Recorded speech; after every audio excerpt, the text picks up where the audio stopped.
Hello, folks, and welcome to Writers and Readers. For those who were viewers of the series years ago, thank you for coming back. I know it's been a while, but very excited to be doing these again. And if you are new to joining us, welcome in.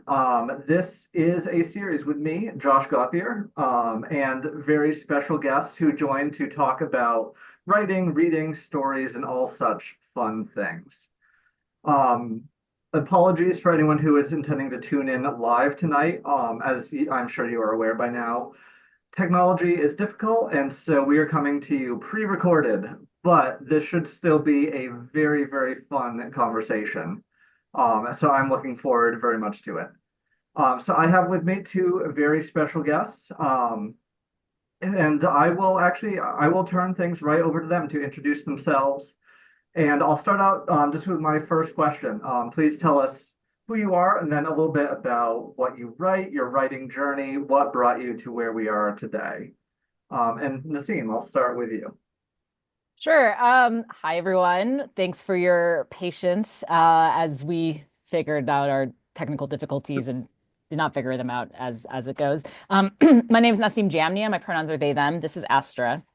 Um, let's see. So I'm a writer of speculative fiction for adults, kids, and teens. I call myself a fantasist, but I actually have more horror published now than I do fantasy. So that's interesting.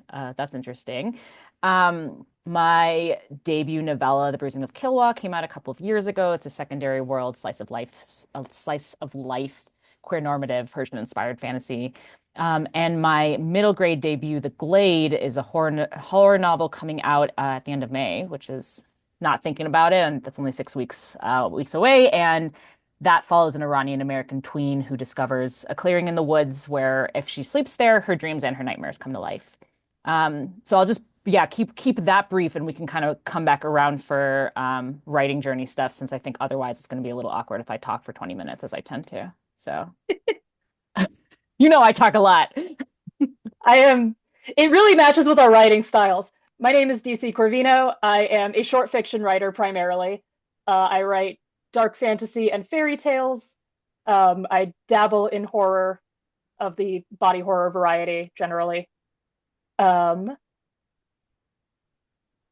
I think that's good. That is my introduction. I have a chapbook from Sword and Kettle Press, The Price of a Feather, just a little mini short story about a girl who helps an annoying crow break his curse. And I've got a story forthcoming in Dark Fairies, which is an anthology that will be kickstarted soon. And that story is about some sapphic fairies. It's very fun, definitely dips into the body horror. So let's pass back to Naseem for writing journey. Yeah, it's interesting because our writing journey started separate and then came together. So I started writing as a kid, writing my epic fantasies of varying quality, whatever. And yeah, it was. I mean, I like Tamara Pierce was one of my favorite authors growing up. Susan Cooper's His Dark Materials. That was kind of like what I was reading as I was writing. I wasn't, but that's one thing that I find really interesting between us is that I was reading the like kid lit fantasies and you were like reading the classic fantasies. And so as a result, I'm like, I don't read. I have like, don't talk to me about the classics because I'm not the person to talk to. Like I will send you over DC. So yeah, and then in college, actually, so I was not a creative writing major. I was a biology major, but I minored in creative writing. I wrote I wrote a novel at the end of college that I started querying to agents. Did not get the bites like I wanted. And while I was doing my first master's program is that's when I was doing querying. And then I started a PhD program in neuroscience. 2016 US election happened, decided I was just going to nope out of that and write full time. So I moved to Reno, Nevada, which is outside of where I live now. And and then my writing kind of changed direction because I started tapping into back to fantasy because I had switched to literary fiction for a while. And I was focusing mostly on stuff from my heritage because I'm Iranian. And that really unlocked my writing in a new way. And that's how I got my agent, how my publishing journey really began. And then, sorry, she's going to do what she wants. Oh my God. Then I did an MFA, and that's where we met. So, yeah, we'll pause it there and kick it to you. I also started writing as a kid. My great grandfather got me a subscription to Stone Soup magazine when I was about 10. And it's a magazine for children writers, ages like 8 to 13. So I saw other kids writing and I'm like, I could do this. And at the time I was like very into like classic sad animal literature, like Where the Red Fern Grows, Oh, the saddest. The Yearling, things like that. So I wrote like a sad story about like a child, me, of course, like my Mary Sue character, finding and nursing an injured bobcat back to health. Incredible. And I sent it in and I never heard back. So that was like my first brush with literary rejection. Um, I don't know what the process is. Like maybe they thought it was kinder to just like not tell children that they were not making it into the magazine. I would love to know like how that works. Did you have to mail it? So yeah, This was in I did. It was the early 2000s. I had Yeah. to like put it in an envelope and mail it with postage and everything. Wait by the mailbox every day. Oh. It's fine. It's clearly has not hurt me. Uh, so I got into fantasy when I was about 12. My dad was really into fantasy, and I started like stealing the classics off of his bookshelf. And I got really into Elric of Melniboné short stories. The dark, brooding anti-hero is still like really what I'm drawn to this day. And I kind of had a very one-track mind. I always knew that I was going to be a writer. So I went from high school, where I had stories published in like my local high school lit mag. I went straight to a creative writing undergrad. And because my specialty is fantasy, I minored in medieval history because that was, what most fantasy of the type I was reading was. And it's still kind of what I lean towards, like the really medieval-y stuff. But this kind of diverges. You can use it as like a critique of current culture because we're sliding back into feudalism. So that's where I am. I went to a really great creative writing undergrad program, and then I moved to Reno to go to a speculative fiction focused program where I met Naseem, the only other fantasist.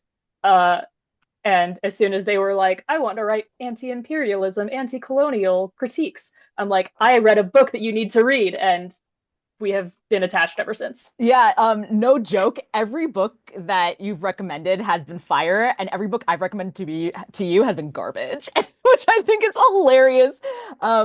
I have to say, well, we'll talk definitely about craft as time goes on, but like I learned craft from you. Like I learned that being a pantser will not make you a better writer necessarily. And I did not appreciate, and I know that's like a spicy take, but I did not appreciate just like how, because I hated craft books, but like you can study craft without craft books. And I attribute that writer growth to you because I don't think I would have done it either way. But I do think it's very funny that every book has been spot on that you've recommended, and then I've been like, you should read this YA book as someone who does not enjoy young adult literature, and then I reread and I'm I've like, tried. actually, this is not a good book. I'm so sorry I recommended this to you. It's funny, as a fellow pantser, totally get how uncomfortable it is to suddenly realize, like, I may need to actually put in work on things I don't want to be doing to get better. Yeah, it's something I much more enjoy. Like I call myself a plantser now. I have to have some sort of scaffolding, but it just because so much work happens in revisions, it's like a preemptory step. Like, oh, if you think about this ahead of time, you don't have to then worry about this in revisions because you've already thought about it. So is it truly a hack?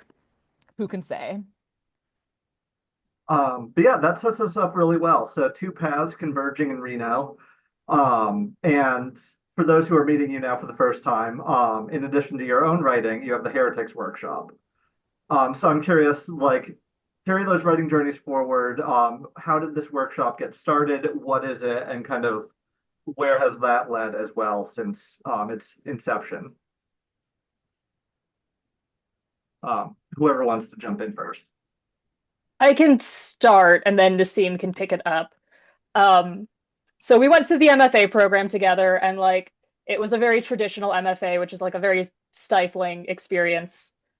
Particularly the way workshops are focused around like you do not speak, everybody interprets your art for you, tells you what's wrong with it, and then at the end of it, you're just like, cool, great. Which doesn't necessarily foster like a very creative environment, and even unintentionally, it fosters a very competitive environment. So it was not something that was like particularly helpful for the work we wanted to do or for the way that our processes work.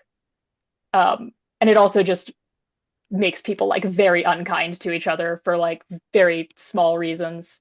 Particularly if it's not the genre that they write in and read in, right? Like we were the two fantasists. And people would let us know that we were the two fantasists. I don't write fantasy. I don't read fantasy. And then like they'd give critiques that definitely reflected that. Like, but they weren't engaging with the text on like a basic craft level. And that was something the MFA wasn't even really interested in teaching them. Yeah. You're gonna continue? Do you want me to pick it up? Oh, I didn't even get to the thing. Um, so we had both kind of like talked around the idea of like, Naseem has interest in teaching, has taught before, is a very excellent teacher. So like even while we were still in the program, they were like, I want to teach. We can do something better than this. What would it look like if I had my own MFA? And then, we didn't do much with that until I got a job at our local humanities group's lit crawl event. So Nevada Humanities has an annual lit crawl, and I was one of the program assistants. And because they knew I had an MFA, they asked me if I wanted to teach anything. And I'm like, not really, but I know someone who does. Pass it over. Yeah, so at the time we had originally started with someone else who had also gone through the program and was frustrated with the kind of traditional Iowa workshop model, and we were thinking about like what runs counter to this? Like, how do we create a program that is that is not rooted in empire?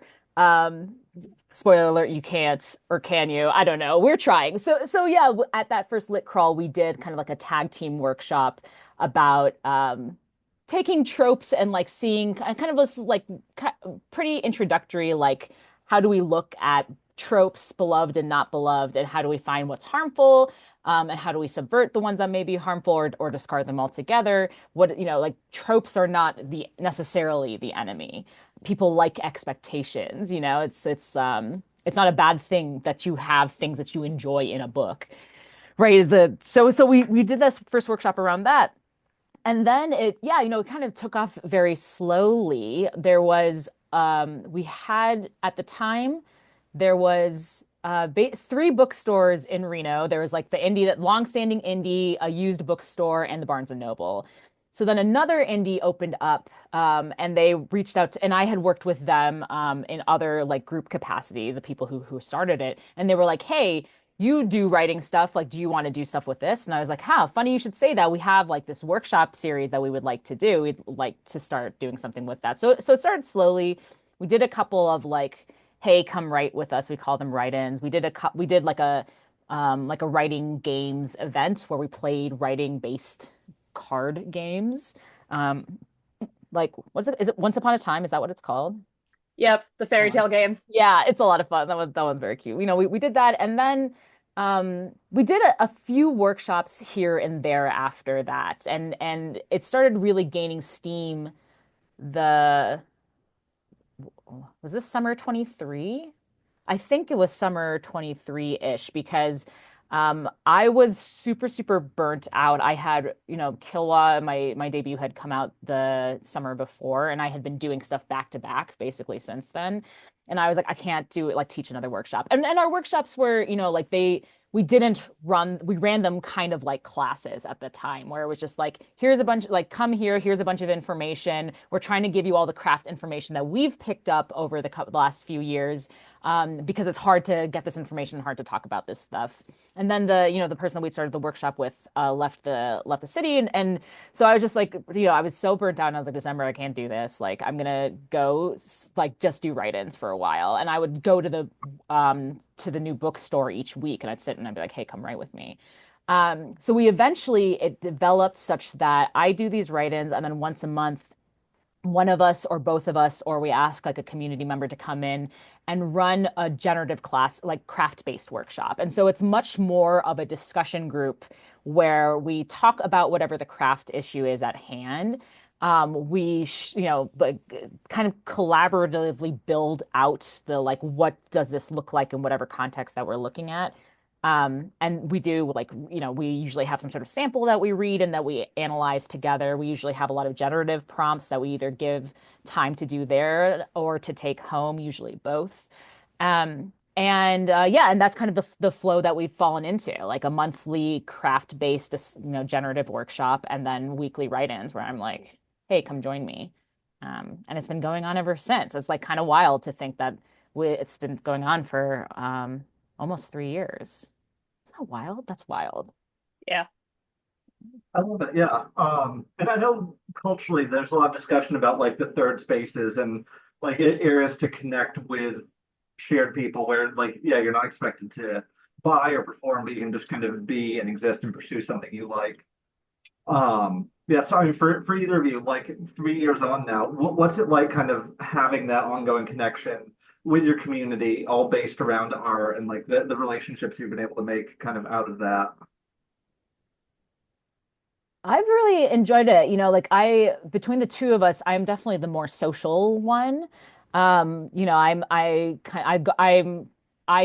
enjoy like talking with people in person and like, kind of getting to what they're working on, asking them questions, uh, figuring out like what do you want out of your writing? What do you want out of joining this community? And but I can't do anything online.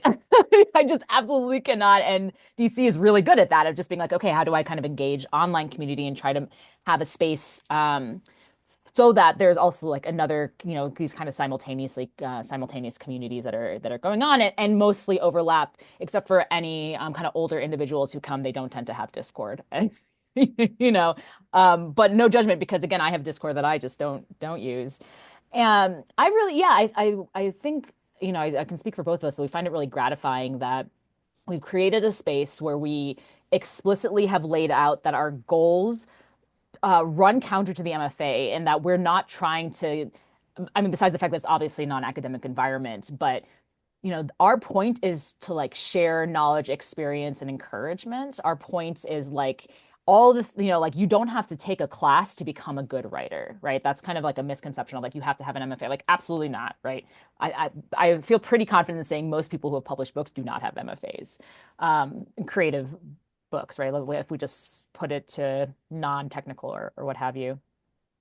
But there are certain things that you can learn if you're lucky. I say if you're lucky because I don't think MFAs, at least full residencies, genuinely actually like talk about craft. We had like one craft lesson during our MFA where we took like a section of a short story and we looked at, I don't even remember what we looked at, like very nitty gritty, like word choice, commas, where repetition was, that kind of stuff. And it was like the best class that we had.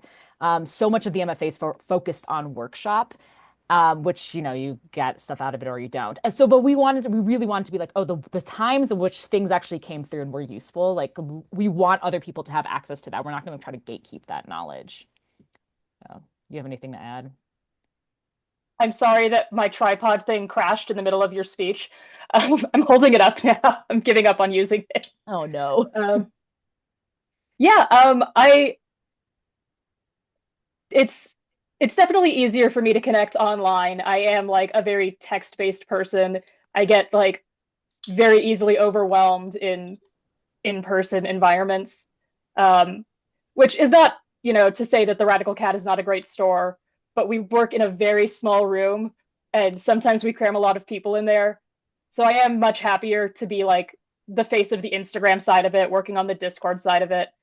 And the Discord has fallen off a little bit. So I have to make that more of a priority, but the Instagram is very active. And one of the things we're working toward now is like trying to build up that same community on Blue Sky or any other alternatives that pop up, because one thing that I was not expecting when I started the Instagram was that it is like a major community hub. Like every mutual aid organization in the city is on Instagram and sharing information like just through word of mouth on Instagram. And it has really helped me key into a lot of other interests, using the Heretics as a platform to like talk about what's happening in our city, talk about the issues that we're facing, and connect with people who are also like knee deep in the nitty gritty of um, fighting the good fight. Really, like there's a lot in Reno that needs to be done, and it's good to be able to use art to connect with that, I think. Yeah, I definitely agree. I think it was something that's was one of the like there was a reason we decided we wanted to start a community kind of based group, right? Like we cared about creating a space for writers. Like Reno's literary scene is small. It's much bigger in poetry. It has a much more established poetry scene, a lot less established fiction and prose scene. And of course, we're not a prose only group, but because we're both prose writers, but we know that's what we tend to focus on. But it was really important for both of us of being like, okay, how do we also amplify what others are doing on the ground here? Other things that are happening. So that's something, yeah, that DC takes care of on the Instagram, like boosting a lot of that stuff. And then in our newsletters, I go through and I highlight a lot of mutual aid groups, and that's something that DC also had started adding that into our newsletter that now I then do. And did I do one for this month? I think I did one for You this month. did. Okay, good. Good. I run multiple newsletters, and only one of which is mine. So, but no, yeah, and it was good. And it was because we were already doing this at the Radical Cat, our local indie bookstore, that I was able to get involved in more library activism. And I work with a lot of people at the Radical Cat on that. That's our kind of our headquarters. And it's just a lot. It's like a convenient double dipping. It's just like this is kind of all goes together. Okay, ma'am. What a needy cat. I know she's always very needy when I'm doing something with a camera on. That's when she decides she's going to be particularly needy. Hello. They're always very aware of when the tech is running and want to be part of it. I know. Oh yeah. I know. But Um, also, why would I deny you all a cat? I would never. I'm a monster in some ways, but I'm not that kind of monster. but yeah, no, I like the points that you raised too, because I think there's a lot more kind of the in front of the culture right now compared to how it would have been even a year ago. But I think a lot of people maybe don't realize the role that like libraries and arts organizations and some of these other groups kind of play in community support and community activism and communication and stuff like that. Because I was a librarian for a number of years, and so working with like the immigrant populations and like the unhoused populations and yeah, working with some of the nonprofits and stuff in the city, like yeah, I think they form very tight webs, but then there's also so much work that is going on there beyond like what from the outside might look like just kind of writing stories and having workshops. Like there's so much more depth to it. And it sounds like from the beginning, Heretics has been very involved in all of that as well, which sounds so valuable to the community. I think we certainly try to be. We're two people yeah, who run this and we do it because we care about it and we want this city to be better and we want this country to be better. But yeah, but the library, particularly, like we're writers. We were both library kids growing up, and you're right, like the library touches kind of every community, every sub community that the library plays such an important role. But there, like I really did not appreciate how many other mutual aid organizations though were also active in this area. I mean, there are people who have we like I think most cities in the United States, like we have a major unhoused population, and the fact that we have so many mutual aid groups who are dedicated to the unhoused populace, I think is incredible. And of course, it's never enough, right? Like, but so kind of, what can we do? At least we can amplify. At least we can show up where we can. Yeah. Yeah, we did some good work over the winter. Lily Barron and Rise, she'd been trying to get the city to start like a nightly shelter, just an emergency shelter over the winter, like a heating center. And the city ignored her for 3 years, and she finally started her own, and that ran 8 weeks through the winter across. God, it might have been more than 8 weeks, but it was across like a bunch of different churches, and it saved lives. Like Yeah. in Reno, hundreds of people have died over many, many winters that we know for a fact are getting colder and wetter. Um, a new group also stepped in this year, Heater Block, who makes like tent safe heaters. Um, and I've made a couple of those now. That's a really interesting and valuable experience to like see how to make a fucking heater for yourself, if you are ever in that situation. Um, yeah, so we amplify them. I also try to make sure that I'm not like just doing things on Instagram because Naseem has taken over the majority of the library stuff. So I'm trying to get involved in like other varieties of groups. Um, and another major one that is run by the same woman who runs Heater Block, or person actually, who runs Heater Block, runs Mask Block, which COVID is still a major thing, and people like to pretend that it's not, along with like the variety of flus that are getting worse. So this is a person who like goes to all these mutual aid events, goes to all of the protests, and hands out masks. That's And it is amazing. so incredibly valuable. Yeah. Yeah, that's something that it is very frustrating as like people who, as two people who still mask, that it's just not, they're just not, like we always make sure to have masks at our heretics events. That's something that also in whenever we have like library supporter events too, I also bring masks because whether or not people use them is like that's a different conversation, but at least they're available. And to be fair, there are times when when someone will like come to a write-in and they'll pause and they'll see that I'm masked and they'll see that maybe another person's masked and go, "Oh, would you like me to mask?" And I feel it was awkward because I'm like, "That's up to you, man. Like I can't tell you." But more often than not, they will then mask. And I think it's just like such a basic community care thing, you know? Easy. Definitely, yeah. Um, okay, so we will circle back toward craft in just a moment, but my last kind of workshop related question. Y'all are both doing such good stuff like in Reno, and this has been ongoing. But if someone kind of watches this and they're not in the city, but they want to do something similar in kind of their own capacity, now that you've been through this process of setting up and starting and maintaining a workshop, do you have any kind of like tips that you learned in the process that would be useful for someone who wants to do something similar in a way? I have a lot of thoughts on this, so I don't know if you have anything that springs to mind. Otherwise, I can start.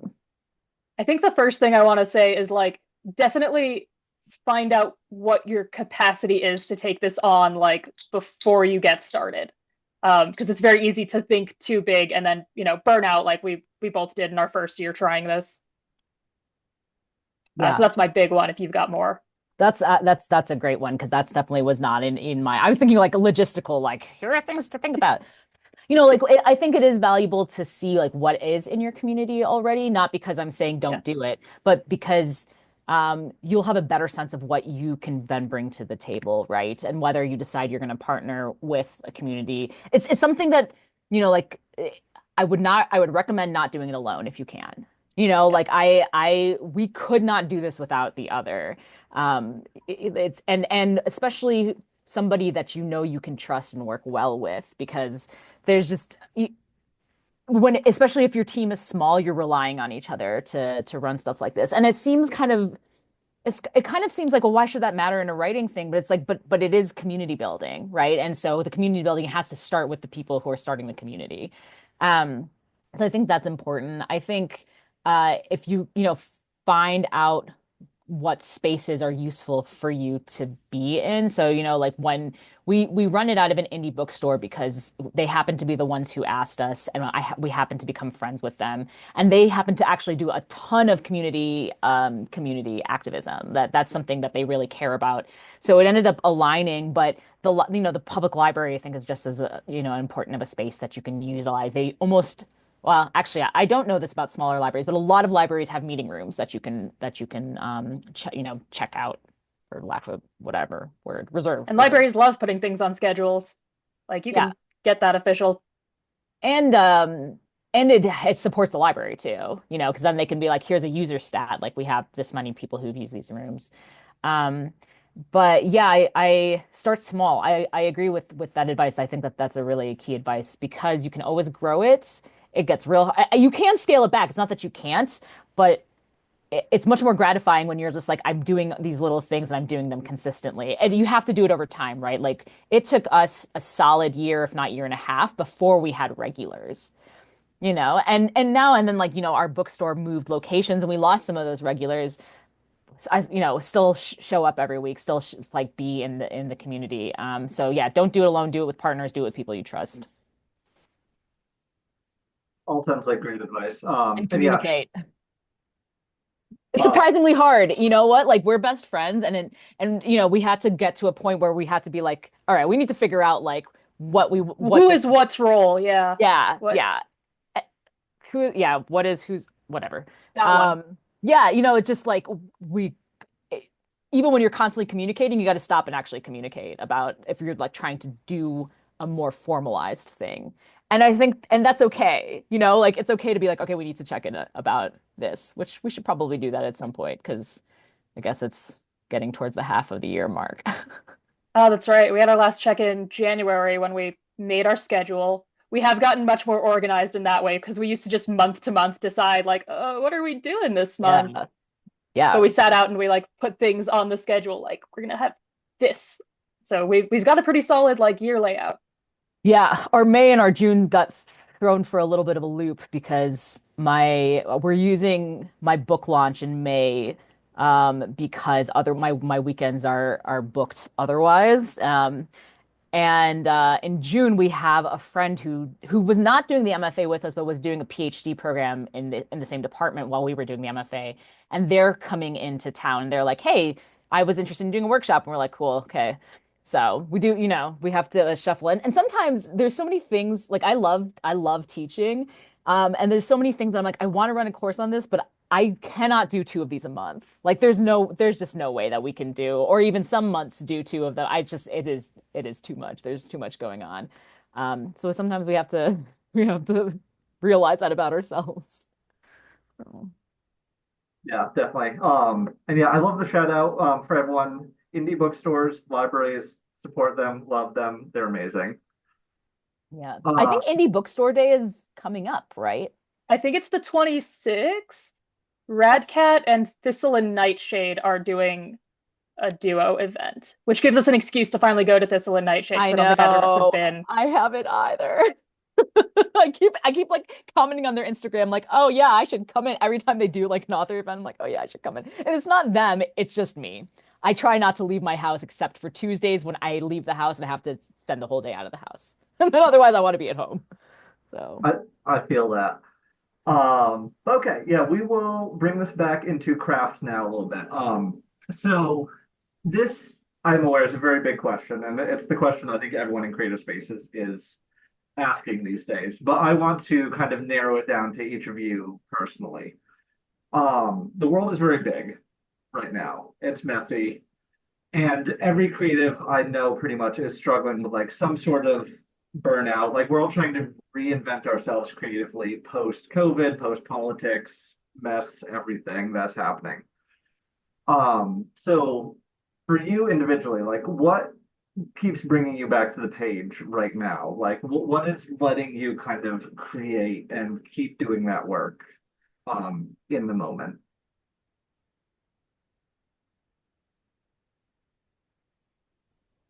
Do you want to go first, Naseem, since I think yours is like at least partially contract based? yeah, well, it's funny because I'm kind of on a creative hiatus this year. And that's because of burnout, and but also more importantly, it's actually because of the industry made me so bitter. And I think that's something that if you decide that you want to enter the publishing process in any capacity, um, it's it is very easy to let me think about how what exactly I want to say here. I think I publishing is not something that every writer wants, and I wish that we allowed more writers the space to just write, as opposed to be like, okay, what are you going to do with this next? So that's the first thing. If you decide that you want to enter publishing in some form, whether that's independently publishing your work, publishing with a small press, publishing short fiction, publishing with pro magazines, publishing with Summa Pro, publishing with Lit Mag, whatever that publication looks like, right? Um, inevitably, like any art, like anything in life, there's a ton of rejection. That's not the problem. The problem is sometimes you get your foot in the door and then people keep trying to slam that door shut, and it gets very frustrating. And I got really bitter about it in 2024. I have multiple projects out on submission, and people ghost us. I have a very reputable agency, and so there are a lot of shady literary agents out there. I happen to have a really great one. Not to like toot my own horn or whatever. It's not me. She's great. It's her. Um, but we're getting ghosted by editors are so overworked, and that's in every literary space, not just kind of in big publishing houses. In every literary space, editors are super overworked, people are overworked, they're underpaid, unless they're CEOs, but whatever, they don't, whatever. And so I think it's very easy that if you enter that process, for it to then start affecting your creative process. So that's what happened. That's what happened to me. I got so bitter. And so this year I took a step back and said, I don't want to write from a place of bitterness. I want to write from a place of joy and abundance. And so now, right, what I'm trying to do is not chase the follow-up to the debut as much. That was kind of the big thing, is of there we place such, especially if you're in speculative fiction, there's such an emphasis on debuts. Like, what is your debut?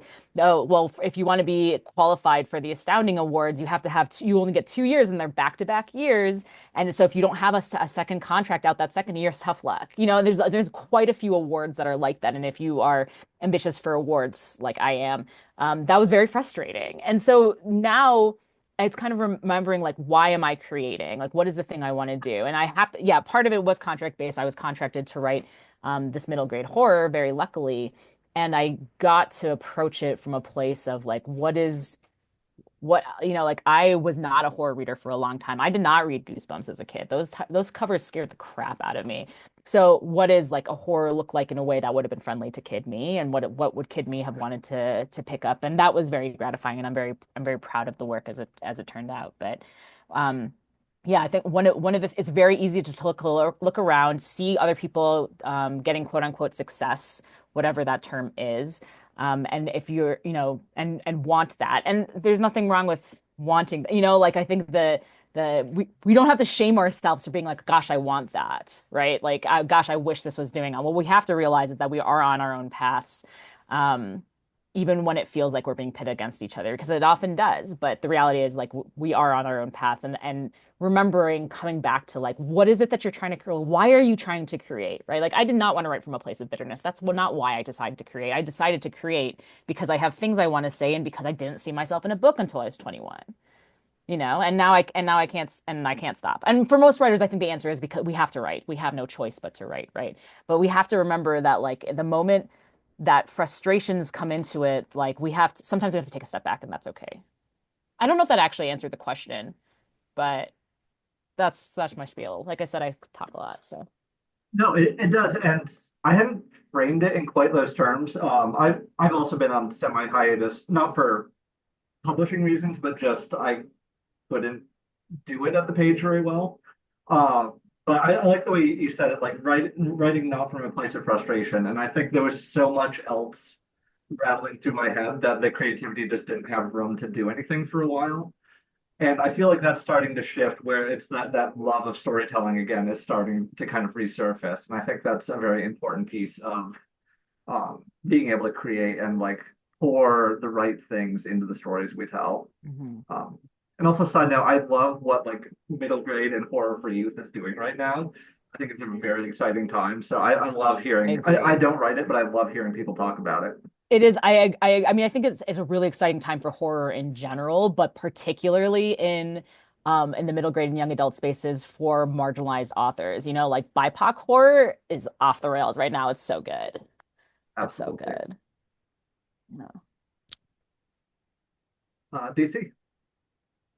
Yeah, I hmm, because I write dark fantasy and a lot of like really dark stories, I had to like really take a step back because I was like just depressing myself so much. Right before the election, I was working on converting like a horror short story that I had into a novella. And thank you, I saw It's that. so good. It's so good. It's I love your work so much. I I think I've mentioned this one to you, Josh, the Top Chef in Hell competition. Yeah. It's so And it's a very dark working class story with a lot of religious trauma and like a lot of critiques of evangelical beliefs. And you know, on the one hand, it could be a timely piece because of the way that it deals with that sort of religious trauma, but it's also like just a hard wound to like pick at all of the time.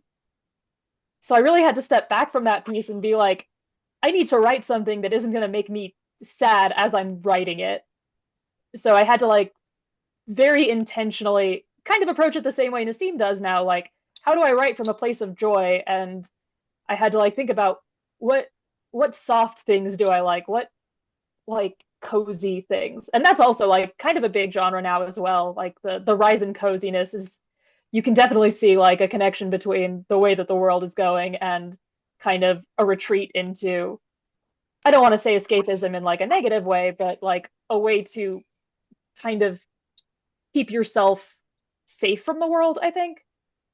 Um, so I'm writing like a much softer story now with much lower stakes than escaping from hell as like a gay working class chef. I yeah, and I am also like primarily writing for myself, so I can't care about things like timeliness or like whether this is a story that needs to be finished. I have to write for my own enjoyment first, and I think that's also something you kind of lose in the MFA, where like coming back to like the competition aspect, there were multiple MFA classes where I got out and people were like, "Yep, your piece won," like as if it was like a head-to-head battle if we were like reviewing two pieces at a time, and that kind of inflates your ego in a way that once you get out of the MFA, the rest of the world will not. Like I had pieces that everybody was like, I had tears coming out my eyes, and then I would rack up rejections for them left and right. it Um, baffles me. Thanks. Truly. It's Truly. fine. That's part of the art is the Yeah. rejection. But it's also something like I don't want to have that like sense of like expectation like it's owed to me this just because I think the story is good. So I have to like make it good for myself and like not care if anybody else thinks the same, which was kind of a weird lesson to have to learn. Yeah, I Yeah. like that a lot. Sorry, Josh, go ahead. No, I was just gonna say I think that you both touched on this, but like the MFAs, but just creative spaces in general, that kind of artificial competition that comes up culturally so much of the time. All the best creative spaces I've ever been in are the most supportive ones, where everyone's just like so excited to see everybody else creating together. And I think yeah, being able to kind of shake off all that the cultural pieces that come with like they're successful, I'm not, whatever, and just like yeah, to create for the joy of it. Yeah, absolutely. And there is, there's like a very real reality that you know, if you're marginalized and you're writing, and especially if you're writing something that deals with marginalization, not necessarily as an issue, but just having it, the phenomenon of like we already have our one black book of the year, like that is true, right? But that's an industry problem and not a writer's problem, right? Like I think that's the thing that can be tough is it's not, there's already forces that will pit us against each other. We don't need to also pit us against each other. So that's Yep. something that, yeah, we try to really cultivate at Heretics, like be excited for. whatever you're working on. And there's plenty of times where new writers will come and be like, "Oh, I'm not really a writer. I'm like," and I'm like, "No, no, no. You wrote down a sentence. You're a writer. Like there's so much imposter. Every artist has imposter syndrome, right? Like it's inevitable, but I think we can take like by taking, oh man, I said take ownership and then I was just like ownership bad, just because the world, but we can we can be proud to be the artists we are no matter where we are in our paths. It can be hard to remember that. I have to tell myself this too. It's like very hard to remember that, but we can and should celebrate wherever we are. Yeah, and I think it's the difficulty and the joy of being a creative is that like there is no right way to do this. There is no right path. And there's not even a correct measure of success. Hmm. Like, are you creating what you want to create? Right. Yep. And for some people that's not publishing, for others that's winning awards, like it's all over the place, but we need all of it. Um, yeah, I'm just gonna take a very brief digression because DC, you mentioned like escapism, but not bad. And a while ago, Journey Planet is a fanzine, and I got to write an essay for them on V for Vendetta, Yep. the movie and the comic. And I'm paraphrasing a little bit, but there was this line in it that like a revolution without dancing is a revolution not worth having. And it was the whole idea of like, yeah, there's all this big, complicated, serious stuff going on, but like, if anything, that's when art becomes even more important. Like we need that joy and that beauty. Like that's what humanity is, and it's that kind of comfort in between fighting the fight, oftentimes, along with everything else that art is capable of. Like it makes people happy, and that is important. It just doesn't always get the same value sometimes within the culture that some of the other discussions do. Absolutely. Um, yeah, no. So I love hearing kind of just how you're thinking about things because I think it's something that we're all kind of processing right now. But to keep going off of that, you're both involved in workshops and teaching, stuff like that. And so, especially speaking of new writers, I know one of the questions often is like, how do I do this? Like, what advice do you have for me now that you've been doing it for a while? How do I write? And that's a loaded question. It's massive, and we could talk all night about it. But I think for you, like on the journeys that you've been on, between the craft books and the workshops and personal learning, like what do you think are some of the key things that you would want to impart to people who are trying to figure out this whole creative life, be it writing or just any other aspect of doing this? I really hate this advice and I hate that it works. Write every day. Um, it's true. It's a muscle that you have to exercise and you get rusty when you don't do it. Um, and I learned this from my all-time favorite professor, Dr. Dustin M. Hoffman. Just 100 words a day. It doesn't even have to be a lot. It doesn't even have to be connected to anything. 100 words a day will get you pretty far. Um, so I started doing that when I started working full time because that was really all I had the brain capacity for. And I have like slowly worked my way up to 300 a day. And I can pretty reliably do more than that. But if I hit 300, I've at least made my minimum. Um, and my second piece of advice is cribbed from Matt Bell's. Um, Holy shit, I'm blanking on it now. Refuse to be done.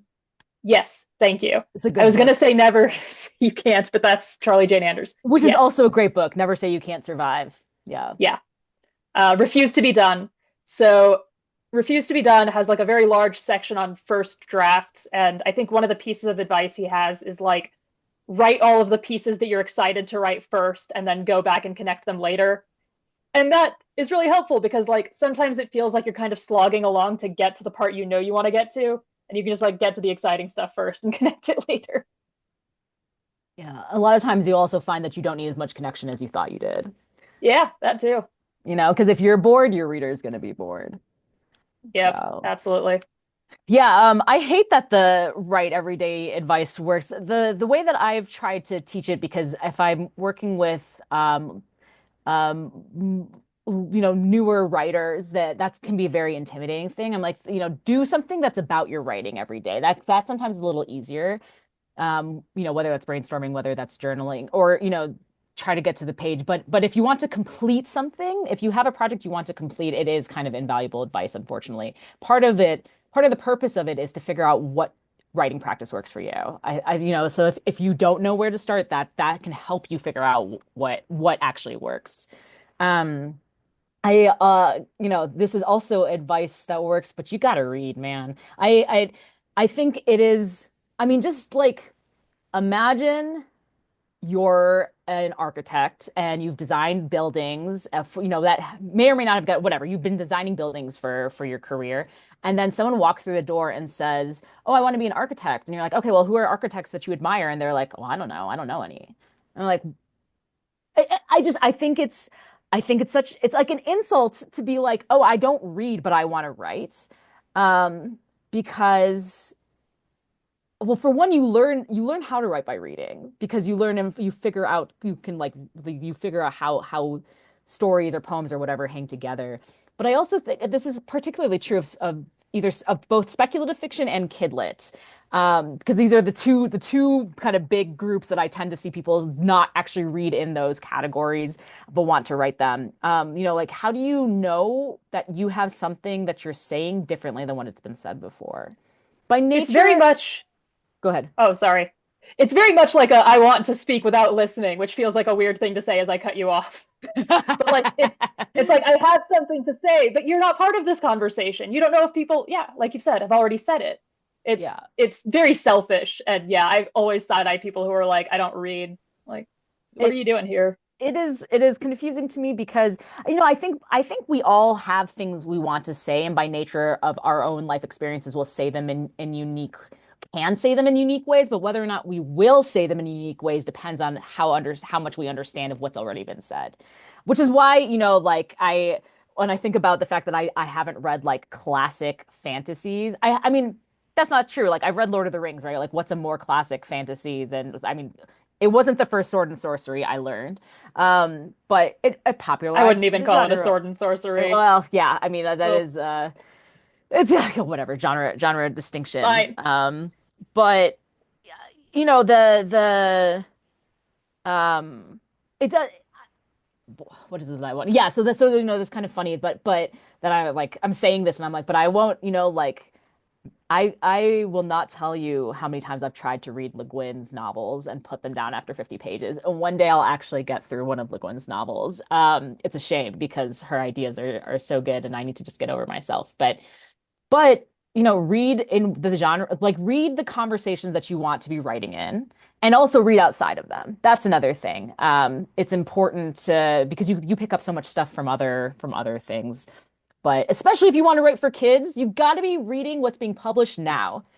Because it's a very different age category now than it was 20 years ago. I mean, it only just barely started becoming in existence 20 years ago. So particularly if you want to write for kids, I get very frustrated when people are like, "Oh, the last children's book I read was Catcher in the Rye," which I don't even think is a children's book, but is often often assigned in high school. I'm like, I'm going to scream, like I'm gonna scream. Read that too. I tried to read that, and that's a classic, classic non-speculative fiction that I could not get through. But Same. yeah, Yeah, it's funny that you mentioned that, though, like what you can discover in the books people don't necessarily pick up. Because I remember like The Three Musketeers is culturally known, and there's I don't know how many screen adaptations of it. But it's funny, I remember the first time I read that book, and there's so much like funny, dramatic adventure stuff in the novel that I've never seen put to screen in any adaptation of it. And I was like blown away by all the stuff that like just had gone unnoticed. And that's also like written by a person of color ages ago and so influential to like the adventure genre. And I like what you said too about hopping genres. Like, how does romance do something versus literary fiction versus horror, and steal whatever makes sense from it. absolutely. It's so useful. I find if you are st on if one of the things that you're stuck on right now is like not having ideas, the mashup stuff, it unlocks so I cannot tell you the number of times I've watched something and went, what if I mash that with that? Like I have a huge list of just concepts like that. And some of them won't hold water and what have you. But if you watch a thing or you read a thing and you're like, I could do this, but I know exactly how I would want to tell this story. Like I think that's a great, even if it just ends up being kind of a writing exercise, if that's a great way to get to the page. How would you tell, like how would you retell the Three Musketeers? I mean, retellings are people love a retelling because people love expectations. But like I haven't read the original, but I read a YA retelling of Three Musketeers, that was like an all girls, and the main character had POTS. And that's like a disability representation. I don't even know if there's any other books especially in the YA market, that has that kind of representation, right? Like sometimes just by being like, oh, I have an experience of this thing, and just by the nature of you talking about that experience in the context of this other story, it already becomes something new. So that can be a way to get to the page if you're struggling for doing that. Definitely, yeah. And I know I've seen lots of different people, yeah, doing those kind of reframed retellings through kind of new perspectives and new identities. And yeah, it unlocks all these possibilities. And I know I've seen some really cool kind of versions that change genre and change character perspective to really great effect. Yeah. Yeah, I will also, for any of our aspiring authors, not correct, not aspiring authors listening, any writers, um, the write every day. I've also found it works. It's very frustrating, I think, to everyone who gets caught in that It's so role. frustrating. It's like I going to know, the gym, you just got to do it. yeah. Yeah. When I started doing it, I know I started with a friend, and we were doing it initially with weekly goals, which felt more manageable, and then started kind of upping it from there. So like once a week, multiple times a week, and calling it a muscle. Yeah, you just kind of keep building until it gets easier, and then you learn to actually do it regularly and produce more dependably.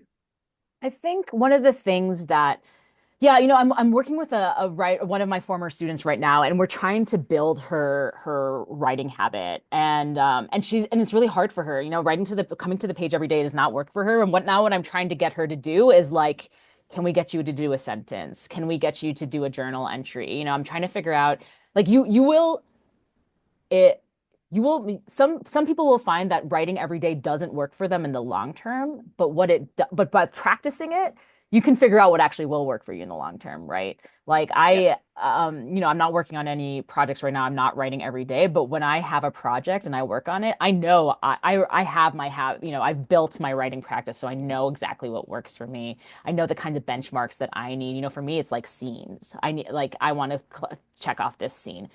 Word count doesn't work for everybody, or like Yep. you don't have to aim for like 1,000 words even a sentence a day is a sentence a day.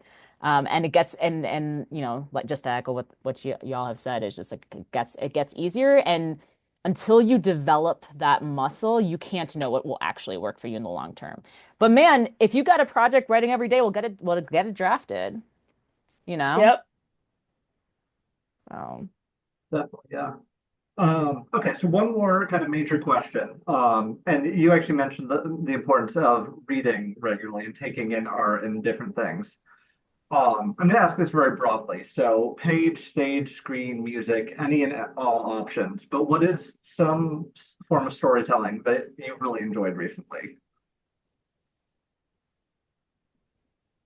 I don't want to go off on my hyperfixation right now, so I'm gonna let unless you need time to think about it.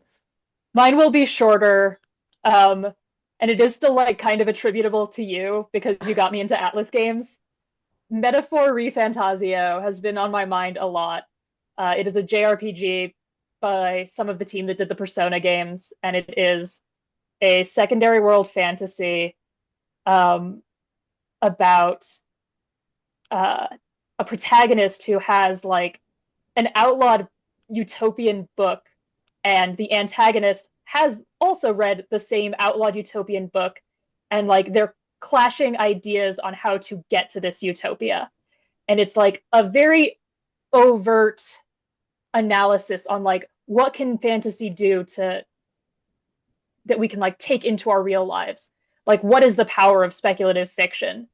And it was so interesting to see that in a game because that's like a conversation Naseem and I have constantly. Like, you know, the power of speculative fiction is imagining a better world.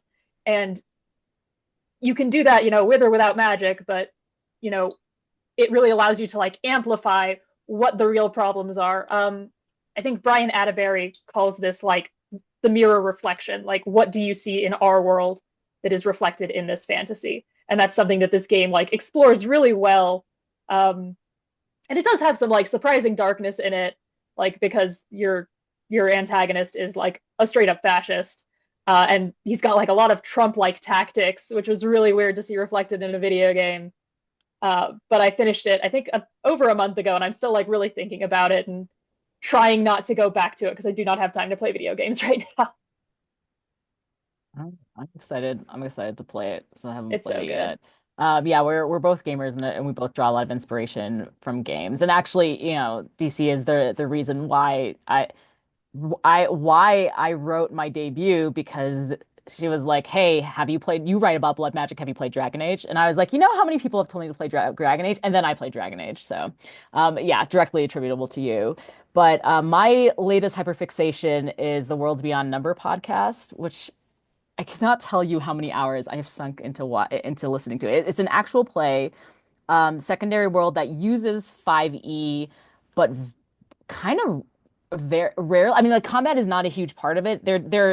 It's four improv comedians who do a lot of stuff with Dropout.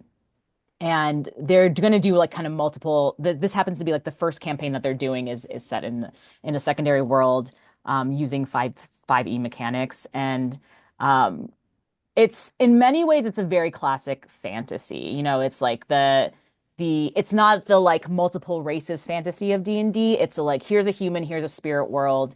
But we have you know empire, we have war, we have like here you know small villages that look like this. It's recognizable for a lot of folks. But the three, so that you know, the DM is Brenly Mulligan, who's brilliant, and then Abria Iyengar, Erica Ishii, and Lou Wilson are the player characters right now. And so each of them as a person of color. I know Erica identifies as queer. I don't know about Abria and Lou, but that they're bringing that sensibility to their characters and to the world. And it's very interesting because one of them is very deep into community and is all about like how do we as a community build. One of them is a spirit that is no longer able to return to the spirit world, and so it's about kind of this isolation. And then one of them is a tool of empire. And Abria Iyengar, who's a black woman, plays the tool of empire, and that's fascinating to watch. It's something that I think a lot about. And a lot of fantasy is about empire, but not in a critical way or in a like that empire bad, this empire good sort of way. And so watching, yeah, this characters kind of work through the ways that their upbringing influences how they move through the world, and then what happens when they're confronted with the world as they move through it. It's been incredible. Oh my God. I'm wow. I'm going to stop there because I could just talk about this podcast for hours and hours. So they should hire me to do an adaptation. I want to do a lot of adaptations. Atlas should hire me to do a Persona 5 adaptation. You know, Fortunate Horse should hire me to do a Wizard, the Witch, and the Wild Thing adaptation. Oh, yeah. Please. Critical Role has books now, so it's not like much of a stretch. Like you could do this. I did email Erica, my agent Erica, and say, "Can you look into this for me?" So we'll see. I wanted to. Yeah, and I know for the Critical Role ones, there's been some like current genre authors who have been able to jump on and write some of those, which sound really cool and like a really fun opportunity. Yeah, Um, we'll yeah, we'll see. that's right. I'm not super familiar with either of those, but both of those were amazing pitches, and I'm now intrigued. So, Well, yeah. um, I'll tag on real quick. I was familiar with Stephen Sondheim musicals in general, but usually the big ones. I caught a local showing of Sunday in the Park with George, which I went in knowing virtually nothing about. Sondheim writes lyrics like nobody else. He can put so many words into a line and make it sound catchy. But it's interesting because it's about a real painting, but it's this kind of presentation of a artist who doesn't want to associate with people very much, doesn't like human connection, but wants to create art, and this whole balance of like science and rules versus creativity and experience. And then 100 years later, kind of like the lingering effect of all of those things and how art continues to inspire. And there's like going in with no preconceived knowledge and seeing this whole piece as a creative is just so interesting to like watch that journey and all its complexity of like artists being very flawed people, but creating very beautiful things and trying to capture a picture of the world in a way that um, has an impact on others, like even way down the line. Because I think it's one of those things that art does so well is like it bridges that gap with people you'll never meet. But there's something very powerful about that. That's beautiful. Yeah, I mean, art is the way in which culture, so much of culture happens, right? Like, Yeah. culture changes, culture grows. I mean, the fact that like it's so disheartening. It's disheartening that art is treated the way it is, and especially artists trying to make a living are treated the way we are because people consume art every day, all the time. I mean, whether you call it capital A art is whatever, but like the Now it's just content. yeah, Now right. it's got like a 5-minute shelf life. Yeah, it's and like as someone with ADHD, I appreciate the short attention span, but it's disheartening because this is, like this is where our humanity thrives is art, like the nobody I mean like I you don't go to like a gallery of like classic impressionist art and then this is a bad example because I actually know nothing about visual art and my spouse is not here to be like, let me correct you on stuff. There's so many books I've picked up and have been deeply moved by, right? I think every single human can think about some sort of art, something, music, visual, audio, dance, reading, whatever it is, multimedia, whatever, and can think immediately of something they've been moved by. Um, Art reflects back our hopes, our fears, our dreams, the worst parts of us, the best parts of us, what can be, what has been, what is. Like, We've been putting art on cave walls since the beginning of humanity. Like it yeah. is ingrained in who we are. Yep. But we're not usually valued that way, or very particular kinds of art are valued in very particular kinds of spaces. Um, the perpetual struggle. We need to bring back patrons. I guess that's what Patreon tries to do, but like, can some billionaires throw some money our way? Also, as long as it's not blood money, because then it gets awkward. And I don't know if you can be a billionaire without blood money, so I don't think so. I don't think you can. Millionaires then. Yeah. We need some millionaires to fund us, and yeah, like we'll make each of you a main character at some point, make you a hero in a story. Yeah. Just put food on our tables and beats over our heads. Sure. Yeah. I'll write an epic poem. I'm not a poet. I'll write an epic poem where you are the one that stars and saves the day. Please pay my bills. Thanks. Okay, this has been amazing. We are a little over the hour mark, so I will wind us down. Last question. You said some of this at the beginning, but remind us one more time where folks can find you, and if they want to kind of keep up on what you're working on next, where to go for that. I run the Heretics Workshop Instagram. I'm blanking on if we're the Heretics Workshop or just Heretics No, Workshop. I I think think we're we're just just Heretics heretics. because somebody else has the Heretics and they don't even use it. Yes, that is the Yes, problem. I'm holding that grudge. Heretics Workshop. Yeah, I just checked. I am also DC Corvino on Blue Sky. Um, I don't have an author website right now because it was expensive to maintain, and I'm like not putting out enough output to bother at the moment, but I might have to put it back up someday.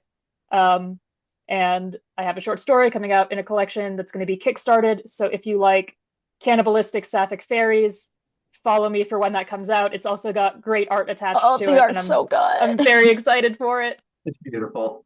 Yeah. I am at Jamster Nazi on Instagram and now Blue Sky. I also have a newsletter that I send out every other week. Although you can opt in to just receive it once a month and just get writing stuff. One's a personal essay, one's just related to writing. And that's naseemwrites.kit.com. You can sign up there. And my middle grade horror debut, The Glade, comes out May 27th. I'm gonna keep denying the fact that that's in 6 weeks. But if you have kids in your life who like spooky things, it's appropriate for ages 9 to 12. But precocious readers might like it, or they might be scared by it, and older readers might still appreciate it or not. So, yeah. And I'm Josh Gothier. My link will be in the description of this video. If you are on this channel, you hopefully know where to find me at this point. Yeah, DC, Naseem, thank you both so much. I'm so happy to get back into the rhythm of doing this. It's been an absolute delight talking with you both. Thanks And so much yeah, for having us. yeah. Yeah, this is great. Thank you. Yeah, for anyone viewing, there will be more of these coming. I do not have a set schedule yet because, like writing, I'm still finding kind of the rhythm for this again. But stay tuned for more fantastic guest stars and more writing discussions. Follow my writer social medias. I'll be posting updates there as we get these on the calendar. But thank you all and have a wonderful day, evening, whenever it is that you are viewing this. See you all next Happy time zone.